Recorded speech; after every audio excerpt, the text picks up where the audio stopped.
So hello nga mga lolo ko, magluluto tayo nito. Pinapamantika ko pala itong taba na to, yung taba ng lolo mo. So ayun, habang naghihintay para akong bobo dito, tingnan nyo, oh.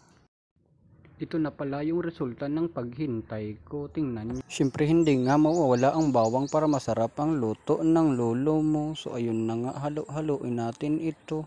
Siyempre lalagyan natin ng kilikili ng kaklase mo, lalagyan natin ng sibuyas ang lolo mo. Hindi ko na pala na video paglagay ng unang gata nito. So ayun na nga guys, nagkukulo na nga ang dugo ko, kaya umiwas na kayo sa suntok ko. So ayun na nga mga lolo, ibubuhos ko na dito yung gabi ng kapitbahay nyo para maluto na to, nagugutom na ako. Takpan muna natin yung ninulolo ko, ay niluluto ko, o ayun na nga yung kamay ko mga lolo. So ayun, habang nag-aantay ako, tinignan ko, nagkatitigan kami, kinikilig ako. So lumabas pala ako mga lolo, may aso dito, baka kagatin ako, magwa-wifi lang ang lolo mo. Umuwi na nga pala ako kasama ang dragon ng nanay ko, o ayun na nga yung dalawa. Pagbalik ko nga pala mga lolo, ayun na wala na nga pala yung sabaw ng gata nating unang linagay dito mga lolo ko. So ayun na nga guys mga lolo, lalagyan na natin ng huling gata yung linuluto ko kasi nagugutom na talaga ako. Ay Diyos ko, ano ba to? O ayun na nga guys mga lolo. Ay naku, ano bang ginagawa mo?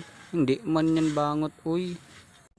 So ayun na nga guys, maglalagay tayo ng magic sarap para masarap ang luto ng lolo mo. Guys, magkukuha tayo ng sili para maanghang naman yung luto, para masarap naman yung luto ko ng lolo mo. Nang sabi ng mama mo na tita na lang daw ang tawag ko sa iyo. Ano daw ang sinasabi ko? So mga lolo, nilagay ko na dyan yung sili kasama yung pusa ko. So ayun na nga mga lolo, kumukulo na yung dugo ko. Tingnan nyo, ang sarap siguro nito. So ayun na nga mga lolo, luto na yung linuluto ng lolo nyo. Tingnan nyo. Guys, ito na pala yung resulta ng luto ng mga lolo nyo. O ayun na nga, sarap nito. Bicolanong Bicolano. Hindi man halata na Ilonggo ko. So ayun guys, salamat sa panunood mga lolo. Next time ulit.